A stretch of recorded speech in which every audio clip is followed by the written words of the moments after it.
Hey everybody, this is Mark from Mx3, and I'm here with Michael. Hey everybody. And we're here to talk about a new story we think everybody will be interested in. It's a new story about cryptocurrency tracing that hasn't made a big headline in the news as of yet, but since there's been so many big news stories out there, for instance, FTX, Sam Bankman-Fried, the cryptocurrency market volatility, this news story has kind of fallen through the crack, but we thought it would be interesting for everyone to learn about this cryptocurrency tracing news story, because basically cryptocurrency tracing is on trial. So we'll jump into it. All right, let's go. Let's do this. All righty. So, all right, so let's go with the audio. There's a lot of information here. It might go a little quicker if we go with the audio. So, you ready to go? Ready to roll. All right, let's start the show. Today in Security from Wired. Bitcoin fog case could put cryptocurrency tracing on trial. Roman Sterlingov, accused of laundering $336 million, is proclaiming his innocence and challenging a key investigative tool, by Lily Hay Newman and Andy Greenberg. Tools to trace cryptocurrencies have, over just the last several years, allowed law enforcement agencies to convict dark web black market administrators, recover millions in ransomware payments, seize billions in stolen bitcoins, and even disrupt networks of child abuse. Now, one criminal defendant claims those same tools have also unjustly put him in jail for more than 15 months.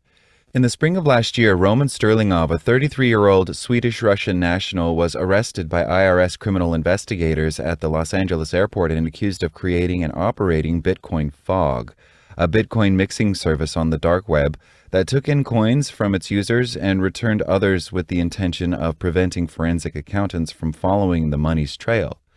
The Justice Department accuses Sterlingov of no less than $336 million in money laundering over Bitcoin Fog's decade online.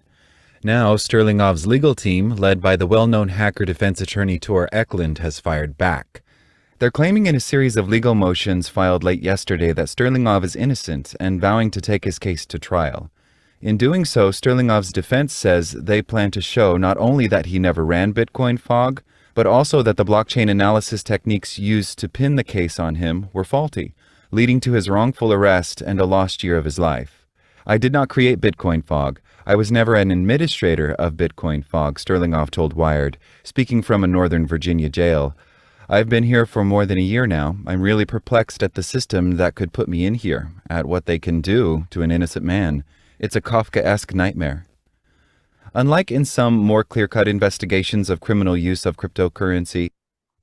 Okay, I got to pause it there for a second. Okay. There's a couple of things that's kind of bothering me here in terms of this. Number one, they mentioned that the site, the site has been up for, was it Bitcoin Fog? It's been up for a decade. Yeah. And now they're just not getting around to trying to put a stop to it. And then number two, they talked to the guy's attorney and are threatening, say they have enough information to take it to court. Well, if the purpose wasn't to take this to court, why is this guy still in prison? Is it just me, or? That's a good question. I was actually thinking the same thing, because they said that the site's been up for a decade. The U.S. Justice Department accused Sterlingov of no less than $336 million in money laundering over Bitcoin Fog's decade online. So have they known that he's been laundering money for a decade? And now they're just getting around to accusing him, or did they just find out and trace it back Yeah. And CAA, this site's been laundering money for 10 years. But I mean, either way, the guys, they're saying he's laundered money for the past decade, and he's been in jail for over a year without actually going to court yet. Yeah. I mean, So, is that legal? Number one. And you know, I guess we'll I'm sure we'll find out as we go on, but in terms of forensics, I'm thinking, because this is on the blockchain, blockchain forensics, because they didn't even they really weren't paying attention. And when I say they, I'm talking about the US government. They didn't pay a lot of attention to Bitcoin and cryptocurrency and the blockchain, at least for a good 5, 6, 7, maybe 8 years after its inception. Mhm. So if they did, once they became aware of this, I'm sure the forensics techniques, because you can't apply the same forensics techniques to normal computer environments like you do the blockchain. So I'm assuming it just took them a while to develop the techniques to be able to do that. And then maybe once they did, they like, holy crap, look at all this money being laundered. We better figure this out. That's just I don't just, I'm kind of trying to sum that up, but Yeah, and what stands out to me is that he's saying that he doesn't even own the site. right. So if he doesn't own if he's saying he doesn't own the site, then I mean there has to be a reason why they single him out as the owner of this site. But yeah, let's continue on and see, because that's a strong statement saying I'm not even part of the site. Definitely. Okay, let's get going. Prosecutors in Sterlingov's case haven't pointed to any smoking gun digital evidence retrieved from Sterlingov's possessions or devices when he was arrested during his trip to the U.S. last year. Instead, the statement of facts released when charges against Sterlingov became public in April 2021 detailed a combination of blockchain-based cryptocurrency tracing, IP address matching, and online account information leaks. The IRS says that collection of evidence ties Sterlingov to Bitcoin Fog's creation in 2011 and shows, through Bitcoin tracing in particular, that he continued to receive profits from the service as late as 2019. Where's the corroborating evidence, asks Sterlingov's defense attorney Eklund. He runs through the inventory of items found on Sterlingov at the time of his arrest, which he says included laptops, hard drives, backup codes for his accounts, Bitcoin debit cards, and a customized smartphone for storing cryptocurrency. But you know what's not found when they catch him traveling? A shred of evidence that he operated Bitcoin Fog. No witnesses, no logs, no communications. They're pinning it on a multi-layer guessing game.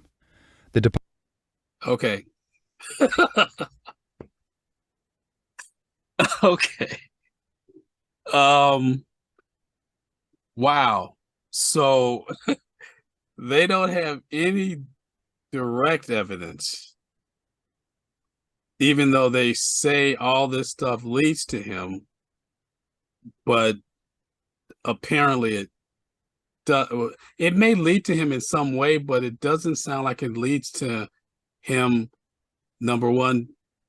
And I'm actually in terms of the site itself, you can, in terms of websites, especially what goes on the dark web.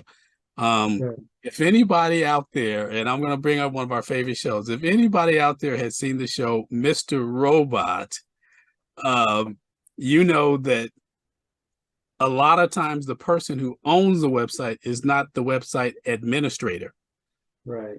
So you can trace some things back to, and that's number one. Number two, there are a number of sites out there that have been hacked and have backdoors where somebody is actually using that site without the owner's knowledge.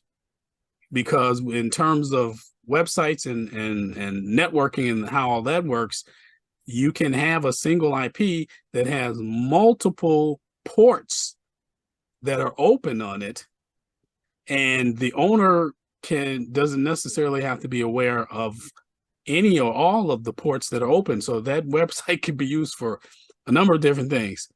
So listening to this, and it's kind of sounding like they have some stuff. They found some things that they're trying to pin on this guy, but I still don't honestly see how they can do this with what they have. Yeah, and that's one of the things that I was thinking about too. I mean, just like you mentioned, Mr. Robot. I mean, that actually immediately came to mind.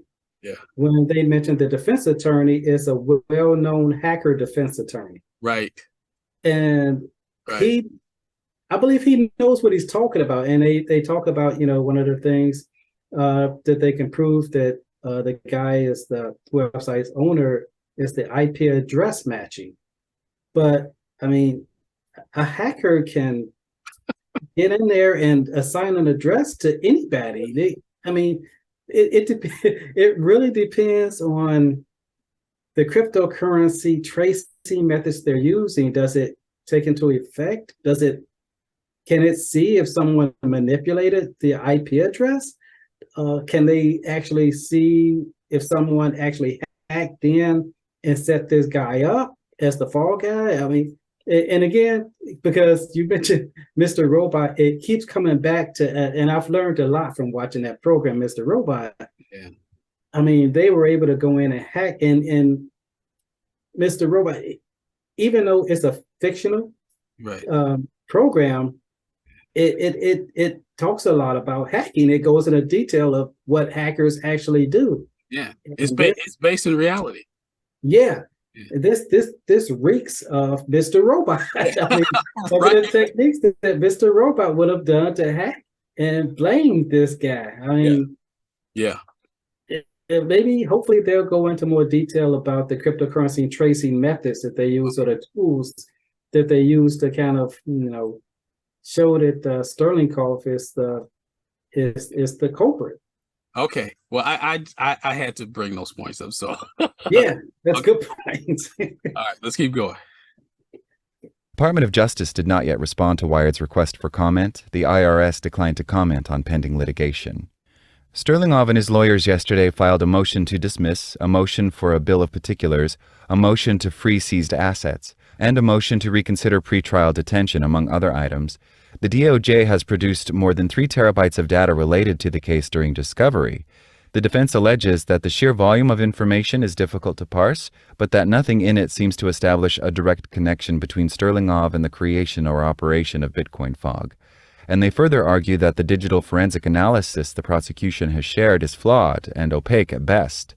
If the prosecution doesn't produce clear evidence as Sterlingov's case unfolds, it may have to rely on the more indirect digital connections between Sterlingov and Bitcoin Fog that it describes in the statement of facts assembled by the IRS's Criminal Investigations Division, much of which was based on cryptocurrency tracing techniques. That statement shows a trail of financial transactions from 2011 allegedly linking Sterlingov to payments made to register the bitcoinfog.com domain, which was not Bitcoin Fog's actual dark web site, but a traditional website that advertised it. The funds to pay for that domain traveled through several accounts and were eventually exchanged from Bitcoin for the now defunct digital currency Liberty Reserve, according to prosecutors. But the IRS says IP addresses, blockchain data, and phone numbers linked with the various accounts all connect the payments to Sterlingov. A Russian language document in Sterlingov's Google account also described a method for obfuscating payments similar to the one he's accused of using for that domain registration. Sterlingov says he can't remember if he created bitcoinfog.com and points out that he worked at the time as a dark web designer for a Swedish marketing company, Capo Marknad Kommunikation. That was 11 years ago, Sterlingov says. It's really hard for me to say anything specific. Even if the government can prove that Sterlingov created a website to promote BitcoinFog.com in 2011, however, and Eklund argues that even that is based on faulty IP address connections that came from Sterlingov's use of a VPN, Eklund points out that's very different from running the Bitcoin Fog dark web service for the subsequent decade it remained online and laundered criminal proceeds. To show Sterlingov's deeper connection. Yeah. So it sounds like, Sterlingov, he said he couldn't remember if he actually created the site. And then he said, well, he could have created the site, but he was creating it for somebody else. Yeah. Yeah. He worked as a dark web designer. Right. Which that's kind of, you got the hairs on the back of my neck standing up. I mean, you could hire people to create websites on the dark web. Yikes. Yeah.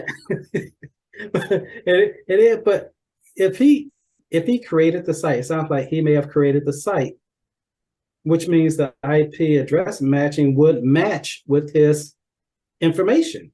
So it would show that he could be the owner or the creator of the site, which is why the cryptocurrency tracing linked it to him. But the attorney brought up a point where some of the IP tracing was faulty due to a VPN the guy was using. So if it's based on that, and he's using VPNs, because anybody who's used a VPN, that masks your true IP address. Right. So yeah, wow, it's kind of starting to sound like there's some possibilities there. There's some coincidences, but the evidence so far is circumstantial at best. Yeah. Seriously. But the fact that, I guess if you're going to be creating websites on the dark web, yeah, you're gonna be using VPNs and you're gonna be doing things like that. But again, it so far it's really kind of speculative on both sides. Right. I can't remember whether I created this. I can't remember whether they said the site or the domain, because that's the other catch to that. Every website, it has a somebody who actually bought and purchased the domain name for that. Right. So if he does, because I know most website creators, if they're creating them for someone else, if it's a service, that domain is going to be in the name of the person that owns it. If the person who owns it is different from the person who is actually creating the website. Mm-hmm. So, but I thought he also mentioned that he wasn't sure if he created the actual website or he created a website that was promoting Bitcoin Fog. Yeah. It sounds like it's kind of turning out to be one of those weird a Law and Order episodes. Right. Where in one scene the guy looks completely innocent, and another scene he looks completely guilty. Yeah. So I'm thinking at this point this might be a good time to kind of say stay tuned and for our next episode, so we can kind of continue this one. What do you think? Yeah, it sounds good. Yeah, because at this point it sounds like there's a lot of iffy stuff going on right now. Yeah. I think I may have done it. If I did do it, then it may have been like this, but maybe did I mention I have an evil twin that could have also possibly have done it? So okay, well, in any event, we are going to leave it at that. It's gonna be a cliffhanger. This will be the cliffhanger. So we'll come back and entice you guys some more at a later date. So sounds good. So be sure to like and subscribe to catch that part 2 of the crypto tracing what, caper. Paper. Tomorrow can be a better day. If you're looking to get some figures for better pay, invest in yourself, man, that is the only way. Get your club up, 100K followers. How you do that, man? By not being a follower. How you get there, man? Hustling and bustling. Then you spice it up, put some